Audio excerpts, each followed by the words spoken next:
Dobro jutro i dobrodošli u novu sedmicu kod Edine.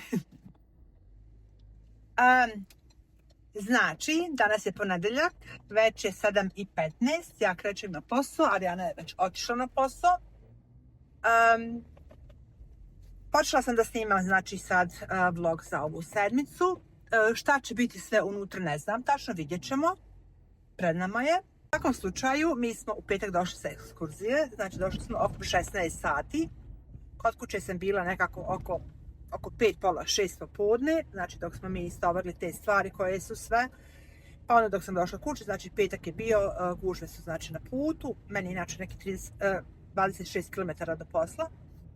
Došli smo kući, istovarili smo te stvari iz auta u stan i vjerujte da sam onda zaspala na sofi. Znači, toliko sam bila umorna da vam to ne mogu objasniti. Znači, ja sam sjela, skuhala sam ja kafu sebi i Arijani, mi smo sjeli i ja sam zaspala sjedeći.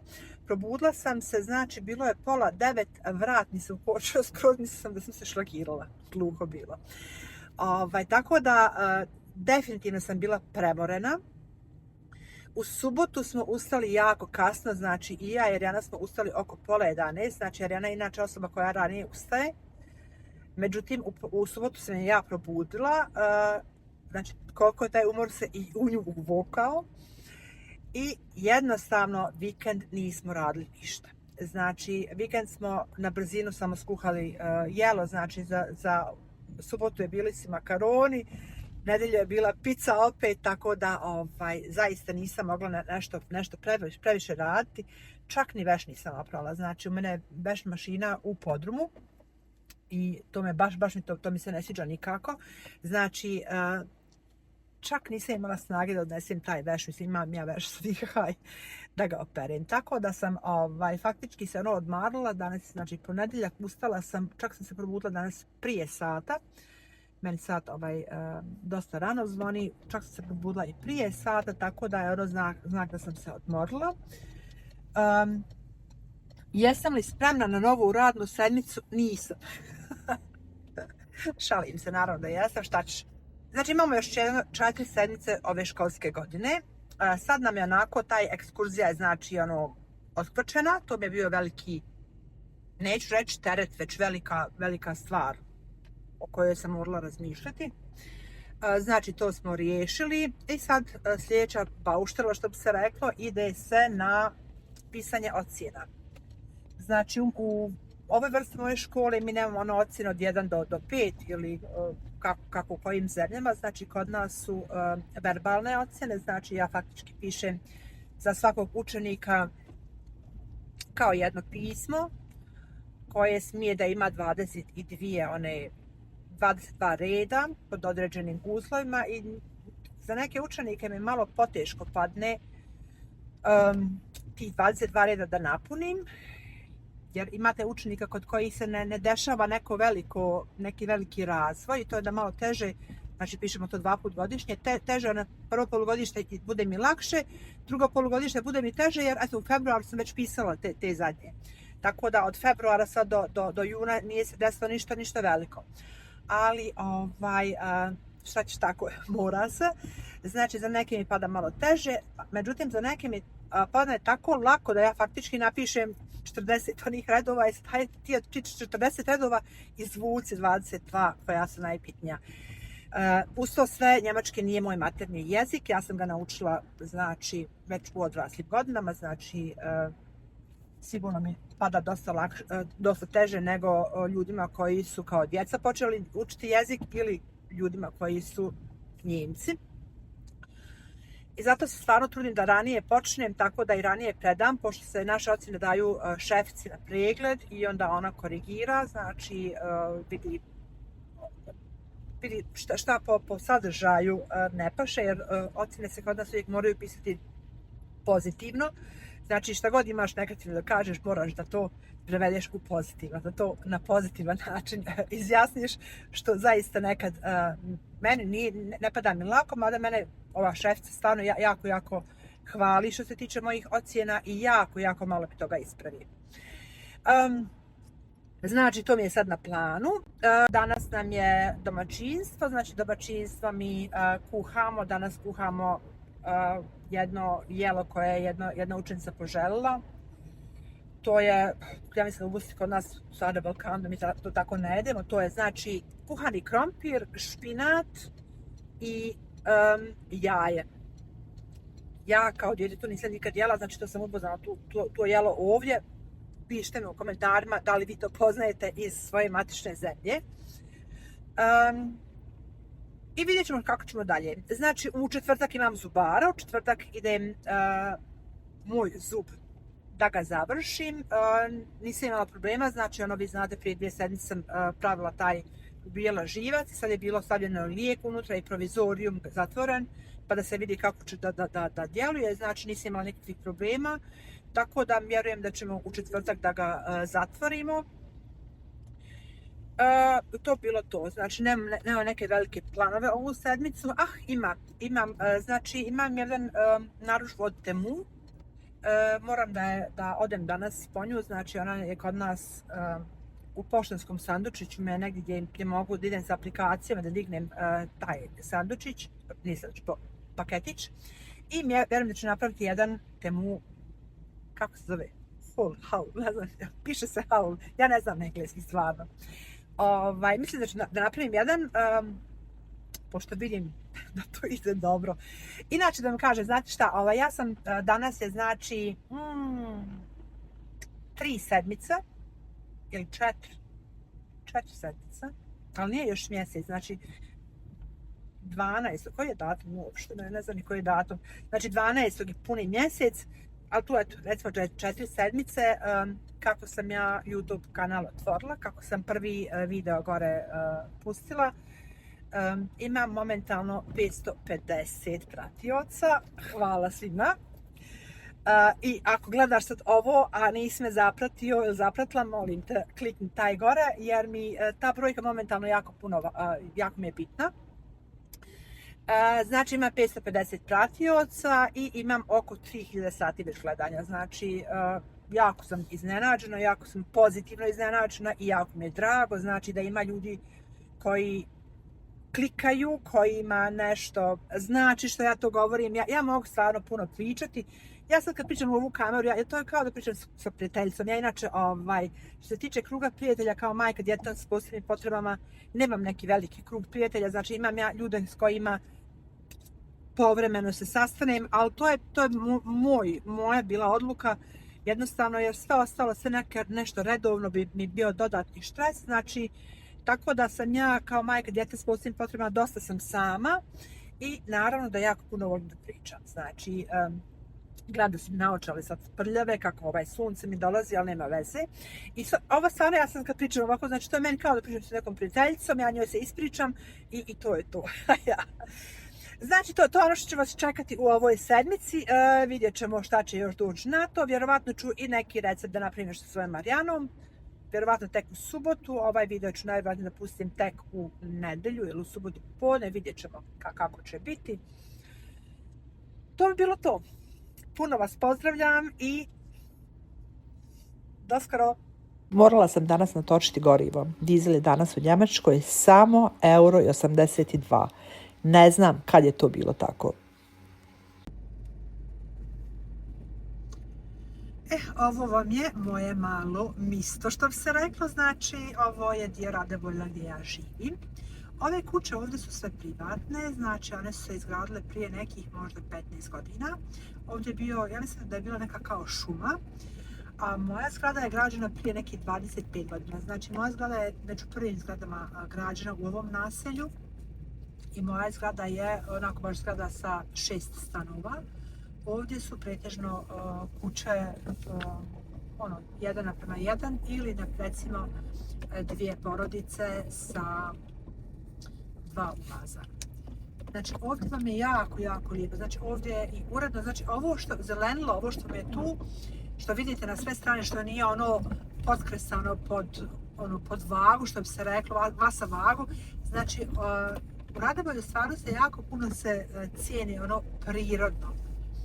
Tako da je to isto znak ovdje. I to je ovaj dio grada koji ću danas sutra kad napustim Radebolju Njemačku, koji ću zaista jako puno da mi nedostaje, jer mi je zaista predivno. I znači vozim u moju ulicu i sad ćemo da je prekinemo.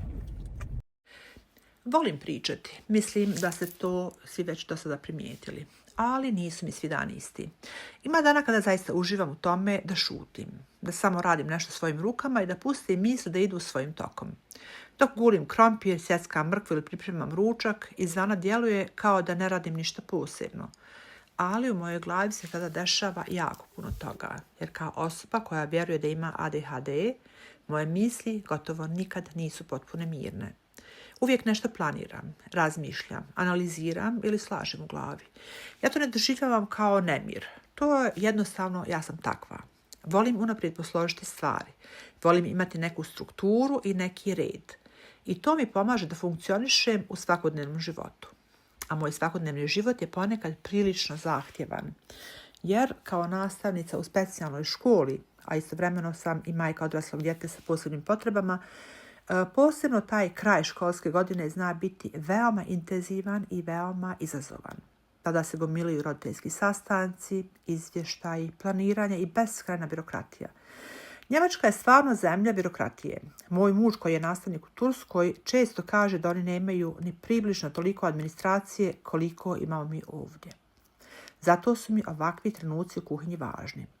Dok kuham, kao da sama sa sobom pravim red.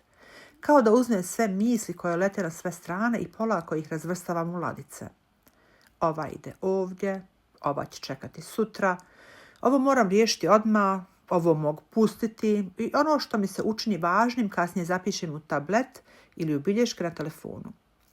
To meni posebno pomaže jer struktura mi daje osjećaj sigurnosti i preglednosti. I dok pripremam ručak, trudim se usput odraditi što više sitnijih poslova po kuhinji. Jer moja kuhinja nije velika i vrlo brzo počne da se sklizne u potpuni haos. Iskreno ne uspijem uvijek. Nekada izgleda kao da je unutra pala mala bomba. Mala, nije velika. Ali to je isto dio mene. I ja sam dugo mislila da se moram promijeniti i da sve uvijek mora biti savršeno pospremljeno. Danas sam dosta blaža prema sebi. Naravno da volim kada je sve uredno i raskrčeno. Osjećam se bolje u takvom prostoru. Ali isto tako prihvatam da postoje dani kada jednostavno ne stignem sve. I to je naravno u redu. Jer sutra je novi dan. Danas imam slobodno i četvrtkom inače volim da malo detaljnije pospremim stan, znači da ga usišem, da prebrišem podove. Oni koji ne znaju, znači ja imam 3 mačke, sa 3 mačke je uvijek jako puno dlaka. U kući, mislim, kod nas ide svakodnevno robot čisti, znači čisti i briše, međutim nije to to. Arijana uzme povremeno onaj mali Dyson, nešto što se nosa, njega usiše onako ona malkice, sa njim to je faktički njen, a ja četvrtkom recimo baš ono detaljno usišem. To ću vam prikazati, ta moja brzina, kako to ide. I danas sam odlučila da napravim nešto malo za ručko, znači, što znači da napravim ručko? Znači da napravim ručak uopšte. I kako to izgleda kad se ja približim? Ok. Znači, pileća prsa sam izrezala i začinila sa vegetom, soli, biberom i paprikom. To ću da ispohujem. Ja sam da to nije zdrava varijanta, međutim ja pohovanu piletinu jako volim. I zaista je nešto što ne želim da to nemam. Skuhala sam već krompir u stvari. Evo ga. Znači krompir sa mrkvom. Ja inače kad pravim pire krompir volim staviti mrkvu unutra, da mi malo boje. I jednostavno znači s tim imamo i par vitamina više. Tražim ono za tempanje krompira i naravno nema ga sad. Gdje je? Interesantno, evo ga. Znači, stavila sam već maslac unutra, znači stavljam sasvim normalni ovaj Deutsche Markenbutter. Deutsche Mark vam je inače najjeftiniji maslac u Njemačkoj, ono baš maslac. To je kao njemački maslac. Njegova specifičnost je da je dosta tvrd i malo je poteži za mazanje, recimo na kruh. Ko hoće da ga na kruh maže, malo je poteži. I recimo da kad hoće nešto da maže na kruh, onda uzmemo onaj irski butar. Uvijek imamo ga, znači, pošto butar se ovdje uvijek maže na kruh, ako se nešto stavlja. Znači, irski butar jako voli, namaz ili bilo šta. A njemački, znači, uzimam za kuhanje i za kolače. Znači, njega imam. Ja sam inače osoba koja maslaca uvijek ima u kući, znači ono, jaja i maslaca, neki ima uvijek. Znači, stavila sam već maslac u krompir, sad stavljam malo mlijeka. Ono dobro je uzeti mlijeko pa ga malo prokuhati prije što se stavi u krompir, međutim ja to ne radim. Radim nekada, danas neću. Ok, znači to bi bio, znači ja pire krompir ne pravim ga da bude mi previše ono baš kašast, već da ima onako malo komadića, tu vidi se, znači da ima malo komadića, nekako tako mi je ljepši.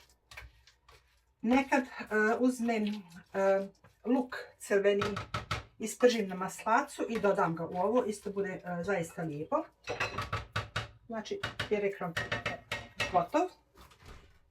Ja danas nemam mikrofon na sebi, nemam ga iz razloga što mi, ne znam zbog čega, dešava mi se nekad da mi pravi neke prekide. Znači nisam još naučila kako ću s kamerom. Vjerovatno da nisam naučila, vjerovatno je da me ne vjerujem da je do mikrofona. Ovdje sam malo povrće prokuhala. Povrće, i to ću sada isključim i nek mi stoji par minuta još tu. Znači inače zamrznuto povrće. Zamrznuto povrće jako volim da kupujem iz razloga što mi je ono najbrže kad nešto na brzinu treba, znači i sad ćemo fino da filetno isprobujemo.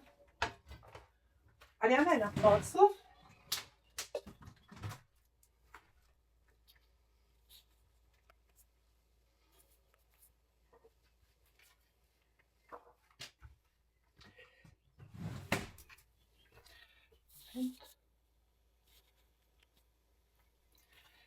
Znači, Arijana je na poslu, ona će danas da ruča isto na poslu. Za nju će ostati večere, ona kad dođe. Ja nisam ručala i moram da ručam. Znači, želim danas da snimim jedan video. Pokušavam da mi četvrtkom bude, da spustim ovo dole možda.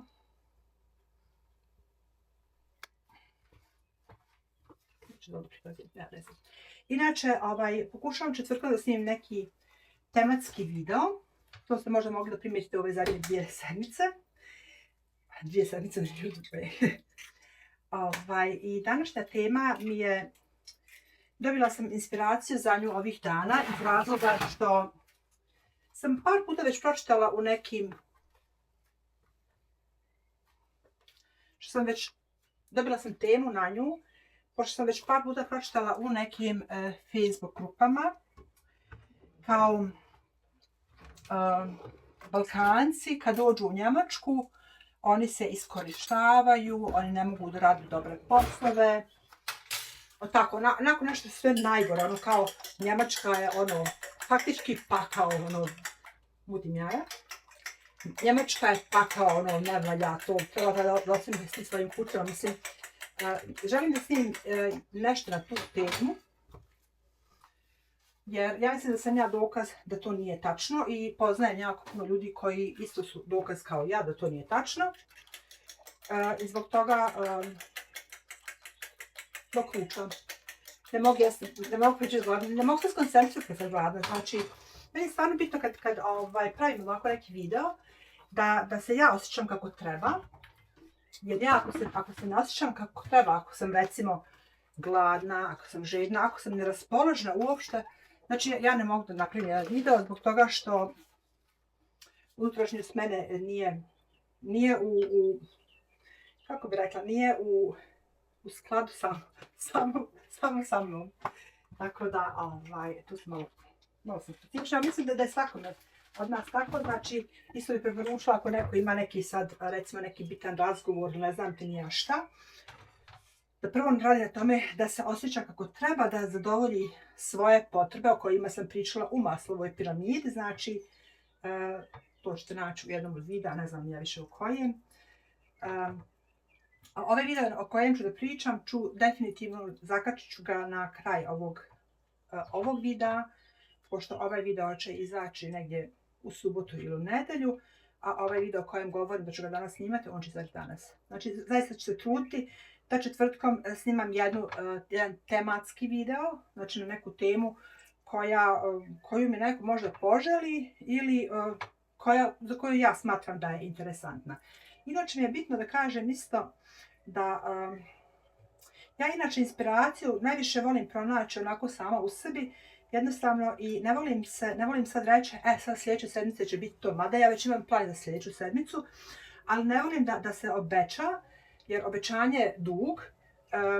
Ne volim da napravim neka velika očekivanja i zbog toga neće ti kod mene u naslovima mojim naći nešto šokantno ili tako što se momentalno radi. Mislim, jasno je da algoritam to traži, međutim ja ne želim nešto šokantno da pravim, nešto što nije tačno, pa da onda gledaoci saznaju da je to ipak nešto malo drugačije tek u mom videu. Znači, ne, to ne želim, to nije moj stil, ne poklapa se sa mojim razmišljanjima, tako da stvarno želim da snimam onako po volji.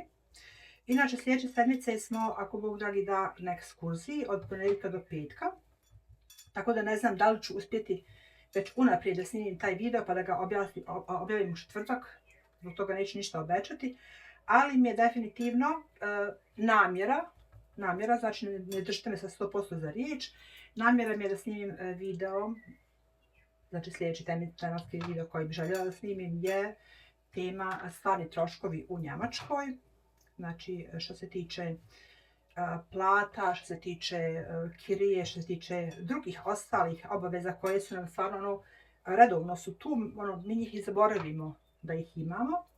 Jer ja koristim jednu istu aplikaciju već godinama, tako da faktički ja znam preko te aplikacije gdje mi ode i jedan jedini euro, što se kaže, i ona mi isto pomaže tako da svoje rashode da ih malo držim pod kontrolom. Jer recimo prije te aplikacije sam ja sam trošiš i onda se pitaš, Bože dragi, gdje sam ja potrošila tolike pare. A u stvari, kad ti to sve staviš na papir, onda sam skontala da mi je tad u to vrijeme odlazilo pa skoro 500 euro na Amazon. Znači, naručiš nešto, sad nešto malo, pa onda nešto, poslije nešto malo, sve to nešto malo, ali u stvari ti napravi velike sume, znači, na kraju. Znači, mislim sam već prevrnula u brašno. Sad ću da ću sam prezlu. Ja ne znam, ne mogu nekako dole spustiti pa da vidite i mene i ovo što radim. Znači, ću da pokušam nešto drugo. Ok. Sad to vidite možda. Nemojte mi obraćati pažnju na kuhinju. Znači, moja kuhinja je jako stara. Kad smo uselili ovdje, znači, ja sam nju sama sebi faktički napravila. Sad da pravim nešto novu kuhinju nisam zato, pošto ja ne znam koliko ću ja ovdje još dugo da živim. Pošto je moja namjera da selim za Tursku. Sad ne znam tačno kada će to biti. Da li će ta selidba biti za godinu, za 2 ili za 3, ne znam, nisam znači još sigurna. Vidjet ćemo. Pred njima je. Imaju nekih par stvari koje razmatramo šta i kako. Ja mislim da ću ići u Tursku. Moj čovjek ne možete da razumijeti zbog čega ja želim u Tursku pored Njemačke, ali Njemačka je stvarno lijepa zemlja, to ne možeš ništa reći da nije tako, znači Njemačka je stvarno lijepa zemlja, ali vidjet ćemo, znači pred nama je.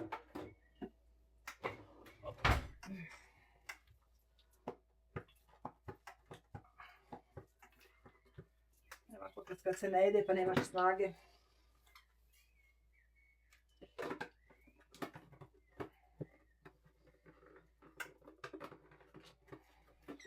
Ne možeš ovako u zraku, znači staviti tu.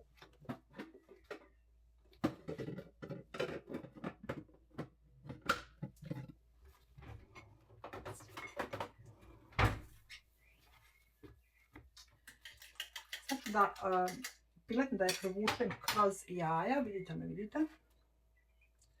Ali ću je ostaviti ovdje, znači. Provuče svu kompletno.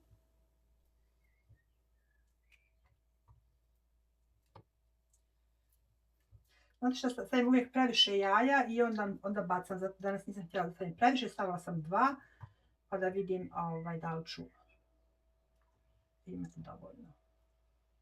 Ja mislim da hoću.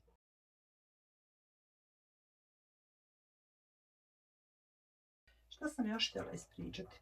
Ja ovako ponekad imam jako puno temi za pričati. Znači mogla pričati tajno. Meni moja sestra kaže, sestra, drago što ti možeš pričati. A stric mi kaže, jes, kaže, koliko navijena.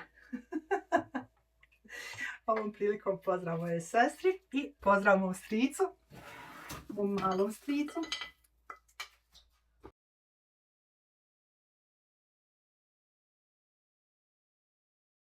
Pa da uključimo ovu kolu bismilom, da povrće isjeti. To sam ne htjela vidjeti. Znači, moj muž je osoba koja jako malo povrće jede. Znači, za njega kuhana mrkva, brokoli, karfiol, znači ova kombinacija koju ja sad ovdje imam, brokoli, karfiol, grašak i bamja. Znači, to on kaže da ne može da razumije da neko to jede dobrovoljno. I hajde, znam ja. To sam mislim, ja kad kuham, ja stvarno ne znam kuhati bez mrkve. Znači, u mene je mrkva skoro svugdje. Ali ja, eto, kad kuham, kad je on tu, znači, napravim nekako da može i on jesti. Ili recimo ja mrkvu skroz samljem, kažem ja sam mrkvu samljela, znaš. Tako, i onda on kaže, hajde, kad ja nju ne vidim, okej. I sad, imala je moja žena rođendan u januaru. I doći će Dino. Dino ne dolazi tako često ovdje iz razloga što nema dijete vremena. Znači, on puno radi. Bacio se na mamu. Znači, puno radi.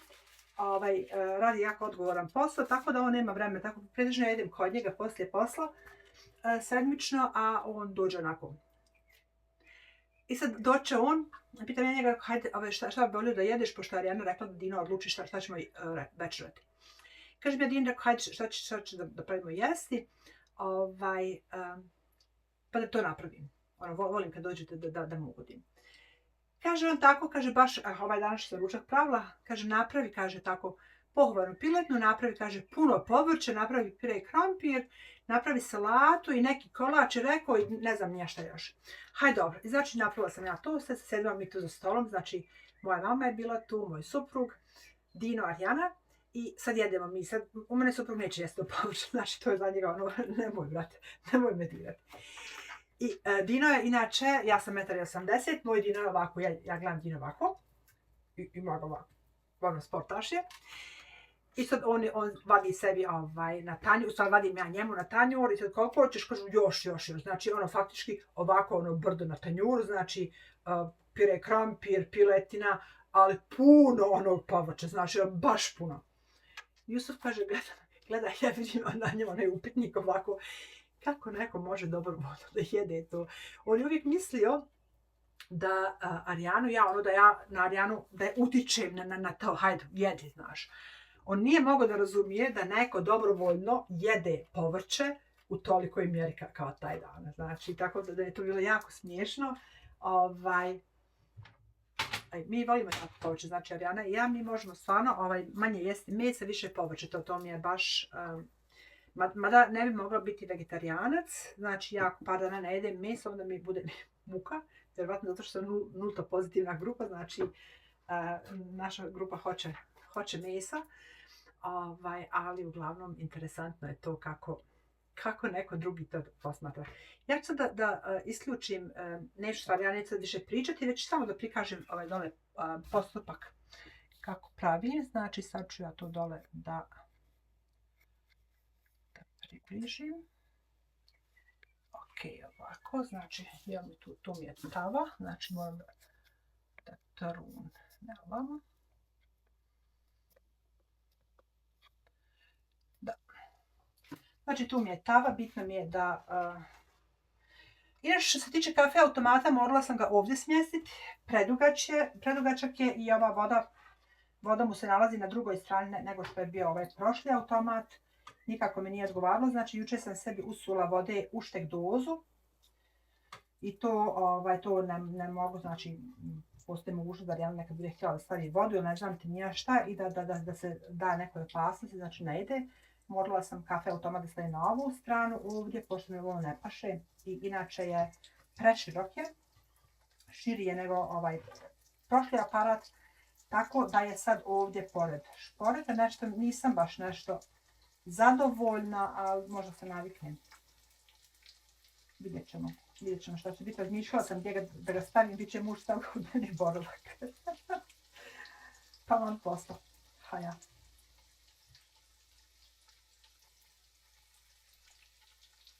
Kafa je inače jako dobra, znači ukapirala sam ga i mislim da se uspjeti naučiti Arijanu sa njeg rata. Značite, vidjet ćete, bit ćete svjedoci učenja. Dakle, da se naučite.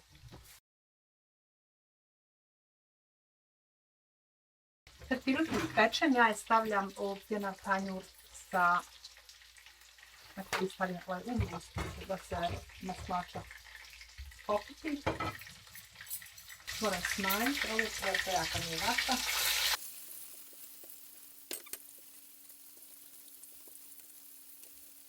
U ovo pobotu ću sada stavim isto malo maslača. Znači, ja sam samo pobotu tiče toga, ja samo stavim u vodu. Da se tu prekuha, stavim sol i evo sve maslo. A čini mi se da je bila stala maslo. Još si ne čušam. Da, hajde. Znači ja sam utrpam ovaj maslo sa ovim pobotom tako da se fino otopi. I to je to. Sileća prsa, ovo su stvarno za sileća prsa, ja ih isječem, vidjet ćete na video kako ih isječem. I jako ih volim imati, recimo i sutradan, za posao kad idem i volim ih praviti na ovaj način kad putujemo. Jer oni ne osjeti im se miris neki ružan. Što sam zaboravila sam staviti malo bijelu lukov pao.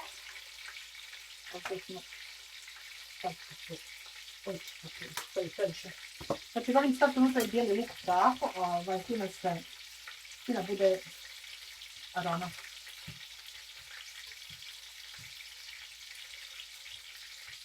To ja stavljam u marinad, kad se već stavim, zabavila.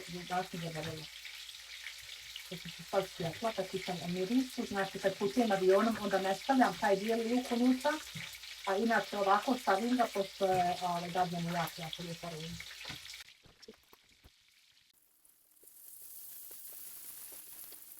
Inače sam ovdje u jednom izbjelcu stavila i mačka makrila, znači otkradila sam, do taj profileti da mi se peče. Otkradila sam ih i stavila sam mačka makrila unutra.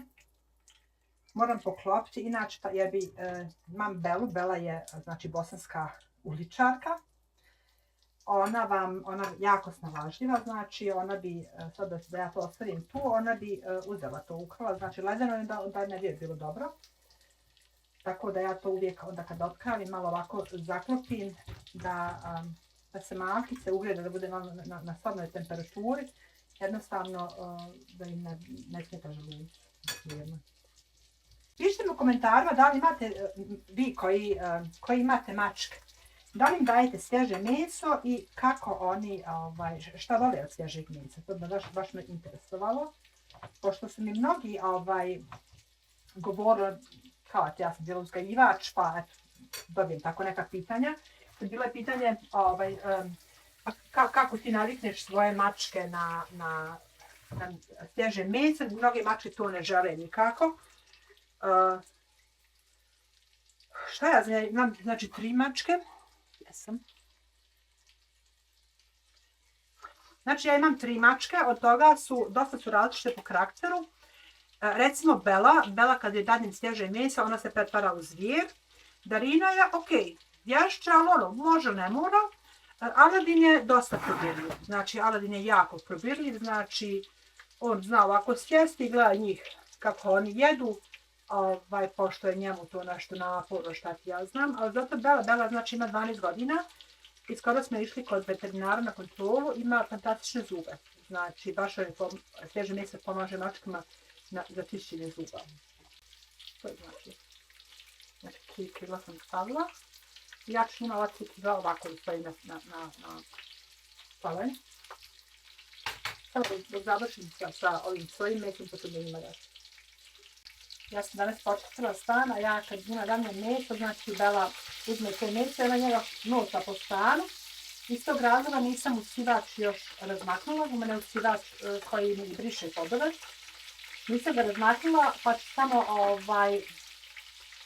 prednošću još jedan trun, ako površinski samo usisati i još trun predisati gdje je Bela podova, tako da nam bude onda lošno klin. To bi bio moj ručak danas, tako da ga serviram, salatu neću, ja nisam neki baš osoba koja mora imati salatu. Znači, čisto tu prosut od moje sestre mora imati salatu, kako god. Ja salatu jedem onda kad mi nešto nije kako treba, kako se ne nešem, ako jedem, a ne jedem se. Onda mi treba salata, onda me tongura, inače ne. I gospođe je meso. Znači, to je meso pohovano. Ovo je moja porcija, znači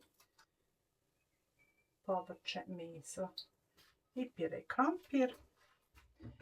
Pa neka mi je prijatno. Zar ne?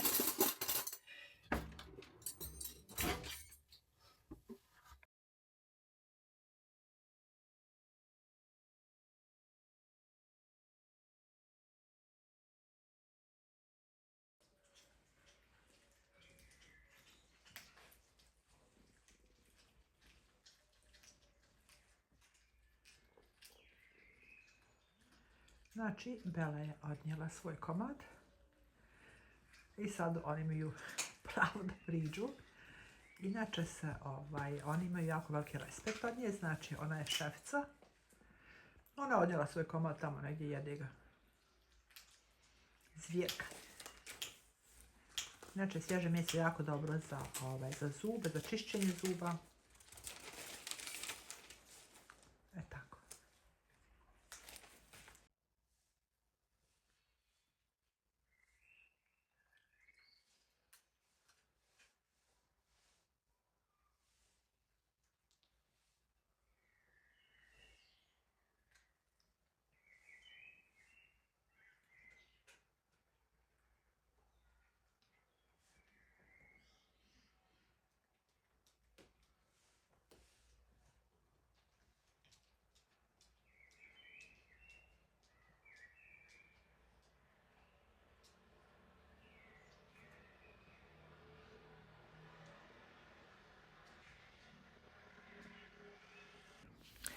Jutros pijem svoju prvu kafu nakon noći koju sam skoro cijelu provela radeći posao koji iskreno ne volim baš previše, a to je pisanje školskih ocjena. Kod nas u specijalnoj školi ocjene nisu brojke, znači svaki učenik dobije opisnu ocjenu od oko 22 reda i za svakog učenika treba pronaći prave riječi.